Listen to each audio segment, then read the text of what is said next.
Hey everyone, Tony D and Little Joan here, and bonus fifth video today. This one is a hot take on why is it that our comedians have turned into newscasters? What has happened? You know, when I look in the past at the role comedians had and the role they seem to have taken now, it's like night and day, right? Bill Maher, who I used to work for, he was, I don't know if he was the greatest stand-up guy in the world, but he was one of the earlier guys who got into this whole political thing. Now, I never thought his comedic style actually jibed with doing politics initially. He was in these really terrible movies.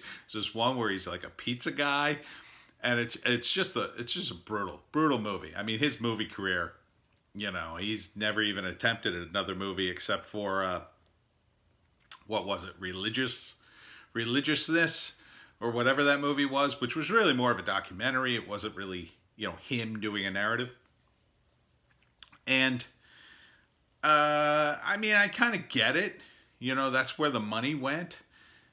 Jon Stewart turned The Daily Show into such a monumental thing that a lot of these other guys just followed it. The Daily Show became the new Saturday Night Live. Instead of spinning people out of the sketch show into comedy movies, as they did, back in the day, even Jimmy Fallon got his like 2 or 3 movies, didn't he? They just seem to now be so serious. Okay, so let's run them down. You got Bill Maher, but I wouldn't bash Bill Maher about it. He started it quite early. I mean, this was like over 25 years ago he started doing his shtick, and that was around the time of The Daily Show. I mean, The Daily Show, made it kind of popular, but still, it was still a time that was new. And then Jon Stewart too. But Jon Stewart was always sort of a more Johnny Carson-esque type comedian. He was never like super funny. He was more of a host, kind of like a funny host, right? So I kind of give those two a pass. But then you look at Stephen Colbert, and I've blasted him in the past. The Colbert Show was brilliant, but I felt it was all, and even though it was a lot of politics, it really was, for the most part, comedy. I mean, he'd have an interview once in a while, but even in the interview, he'd be in character. He'd be doing a bit. So it was such a great show. I really love that show. But now, he's so serious. He's so intent on somehow taking down Trump. He's interviewing Democrats, like seriously interviewing them, like he's one of the cast of 60 Minutes or something. Seth Meyers. John Oliver, to a certain extent, is just sort of redoing The Daily Show in kind of a more biting way because he's on HBO and because he comes out of a school of comedy out of England where they tend to be a little more no holds bar about their opinions and whatnot, which is fine. I find some of what he does funny simply because he's a little more willing to go further than most, but the overall tenor is pretty one-sided. Pretty one-sided, doesn't have a balance to it. And that's part of the problem. The reason I think this has happened is because comedians, unlike newscasters, have to be anchored to the truth. You cannot do comedy unless there's some grain of truth in it. You also have to be aware of your audience and the culture and where it's going currently. And newscasters don't need any of that. They had for years done whatever they wanted and been very misleading, and they can get away with it because they didn't have to be funny, right? They don't have to be funny. comedians, at least at some level, sort of have to be funny, or they have to sort of try to connect. But even now, some of them are not connecting. Then you look at like Joe Rogan, right? I mean, here's a guy, and no offense to Rogan, you never would have expected an MMA fighter who also was a comedian to become like this kind of intellectual dude who interviews all sorts of interesting people and now has an amazing talk show, I guess you would call it, or podcast that's doing so well. He just signed a huge deal with Spotify, and he's moving on from YouTube because YouTube is so woke and strangling everything that made YouTube good that he needs to get out. I don't blame him. I don't blame him one bit for getting out. He should get out of YouTube, as should all the big names. I would love to see all the big YouTubers just pull out and go to BitChute and some of the other platforms, any platform that I could also get on too, but to get on platforms to build freer platforms up. Seth Meyers, another one. Just, I watch clips. I don't really watch a show, but I'll watch clips, and it's like, it's not quite comedy. It's not quite news. It's something in between. It's like, look how smart I am. That's the kind of comedy it is. I guess you would call it, what it's really doing is sort of validating people's opinions in an amusing way. That's kind of how it feels. I've had people show me clips like, oh, you got to watch this. This is an amazing clip. And as I've said in other videos, like, comedy requires this sort of common ground. So I'll watch it and I kind of understand what he's going for because I'm pretty politically aware and I kind of understand how comedy works. But because I don't connect to it, I'm not laughing. I'm just like, oh, okay.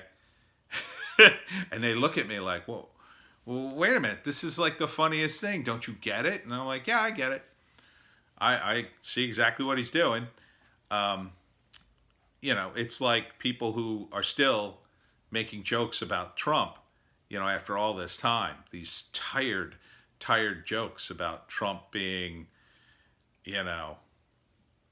obnoxious or, he's going to do something crazy. I made these jokes too in 2015, 2016, back when they were still kind of new. But, and even like the other time he ran. There's a new game in town, and most of these comedians who have kind of lost their way, I think have lost their way because they either don't understand what the truth is anymore, or they just can't find it. They can't figure it out. And part of it is sort of this impression of what's popular and what they think audiences want. And that's being driven partly by Twitter. In LA, Twitter is king. What goes on Twitter, man, it just erupts in Hollywood productions. Wherever you're looking. I mean, you can see, if you go on Twitter, and God forbid, you should have to go there. I have to promote there, but whatever. You'll see how crazy woke it is, right? You'll see that it's this ridiculous echo chamber in which most of the people aren't listening to each other's comments, number one. And number two, they're posting kind of the same things just to validate one another. Hey, look at what Trump did today. Isn't that terrible? Yeah, that's terrible. That's kind of what it's turned into.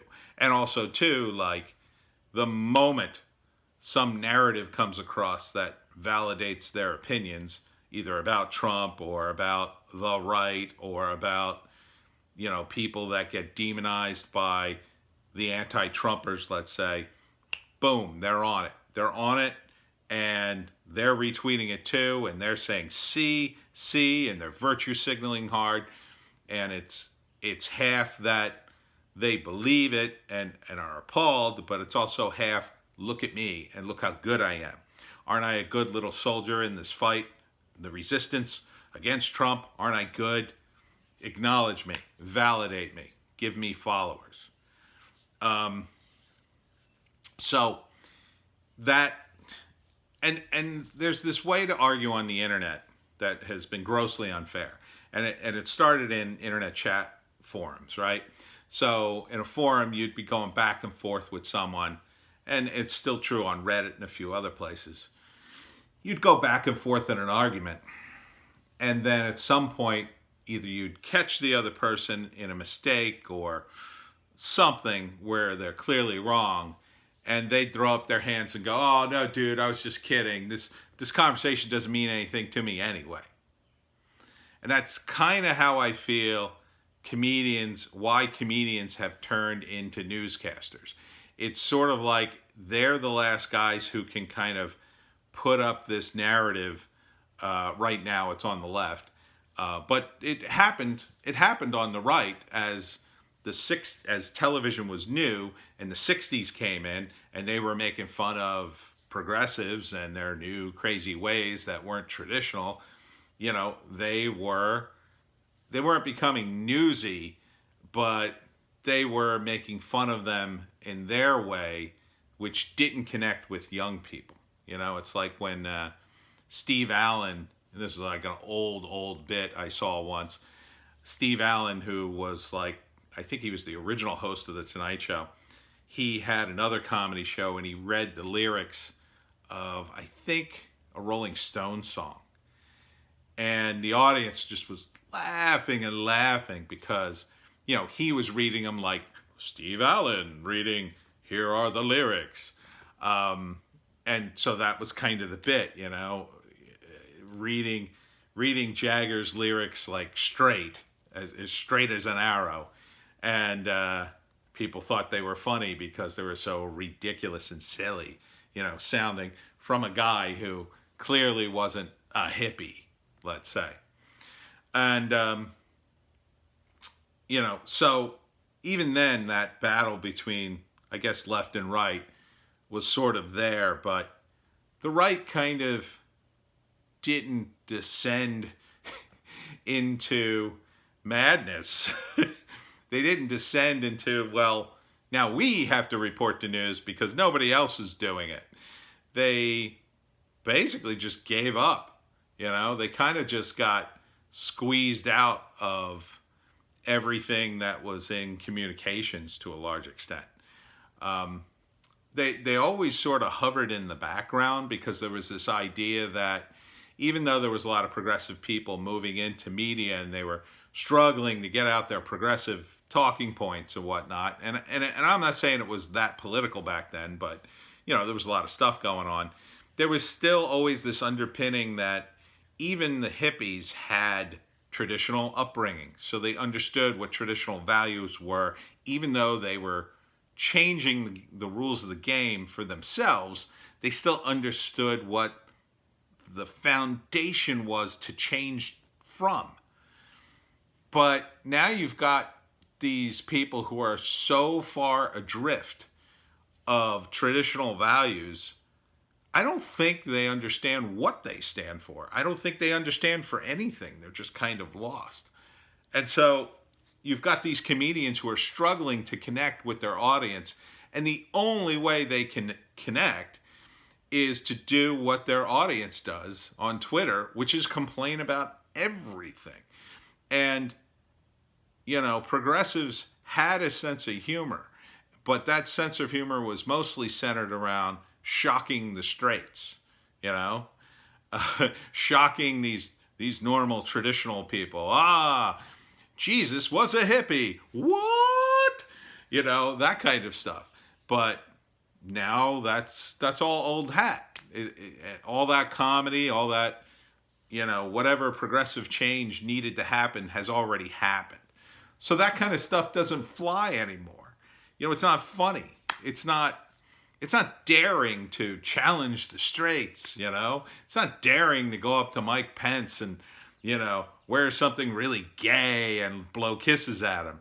It would have been like back in the 80s with a guy like Pence, but now it would just be, oh, okay. Right, you're doing the thing because he was like part of an anti-gay thing. We get it. It's not daring anymore because the danger isn't there anymore. There's no those agenda items on the progressives list have already been achieved. Gay people have rights and they're going to be fine, and so does everybody else. So because I guess people on that side of the spectrum are so adrift and can't connect with their audience, their comedians are they're dying. The only thing they can think to do is do what they're dying, and partly because they still have some credibility as comedians.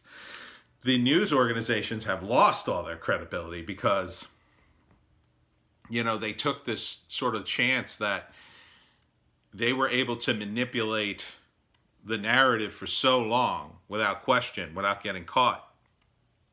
And now they've been caught so many times, they don't have the credibility anymore. But see, the comedians, they can do that. And even if they're caught, they could say, well, it was just a joke. Well, you can't pick on me. I'm a comedian. I'm not a newscaster. I was just pointing out somebody's foibles. I wasn't lying.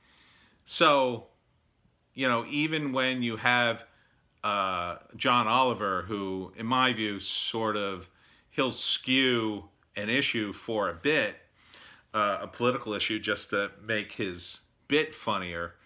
I understand that from a comedic perspective, but from an information perspective, it's a dishonest change.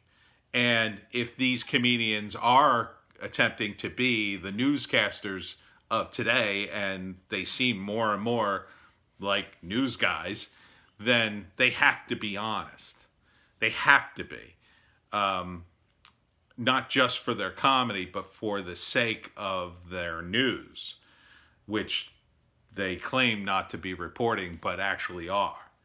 So I think that's part of the reason Stephen Colbert is so serious now, and Jimmy Kimmel, and probably not Conan O'Brien. I haven't seen Conan in a while, but he strikes me as a guy who probably would stick to the old ways for the most part and try to stay out of it. He struck me as that, but definitely not Kimmel or Colbert. I mean, they're,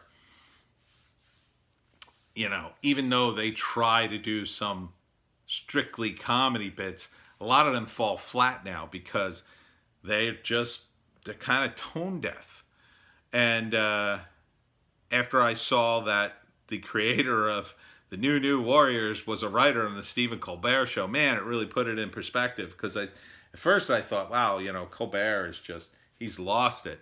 But it's more than that. It's like the entire system that used to run and used to pick, great or at least decent comedy writers has just broken down into, people who we got to pick a guy who has the right way of thinking, good political views, because otherwise, we can't tell a joke that's too bawdy and right.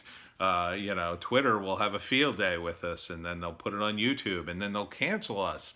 And then where will we be without the 2% of America who go on Twitter? I'll tell you where you will be. You'd be fine if you'd ignored all these people. But Hollywood can't.